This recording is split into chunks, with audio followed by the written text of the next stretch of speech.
ngasi je akoi party ki office resignation ni ma pisan lo ma thengna jaba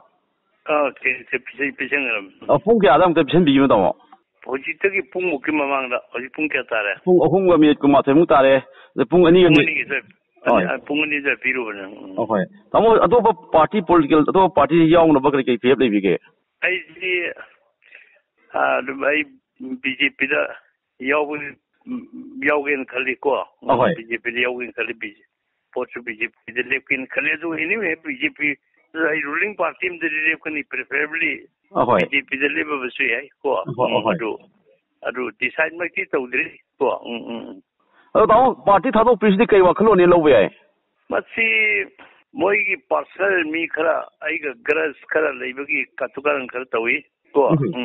ai koi ki suppose district headquarter torgas akoi atai district sangha ser ga kaksing ka ba ya ki dabsi sugunuran jin thingba ya ki dabne ba ko ade mo jiksi amana mo ma aji katukan khara ma ne khara ma moi personal ne wonda khara yingchin ba lei partly the secondary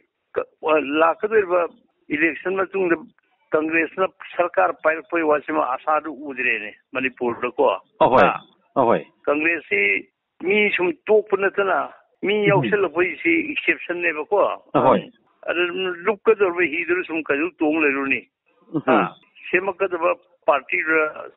sarkar luinar ga phajna sargadi Manipur gi issue su kar contribute tongami Kakching gi issue su Kakching gi thok su khare hena phajana tongamni ko akoi yu tamo PFC koi kendra gi myang apna lowmin abo PF oidora na taga tamo mathanda gi PF oidora ta koi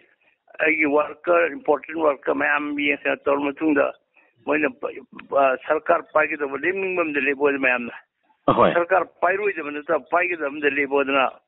harpani nan koi mi lising tara mu re lim sakidna aru hanjilaga koi yum gar no pik thale da mayam na sarkar pagi da party de lebo da hai ko Congress le puna bisa banai okay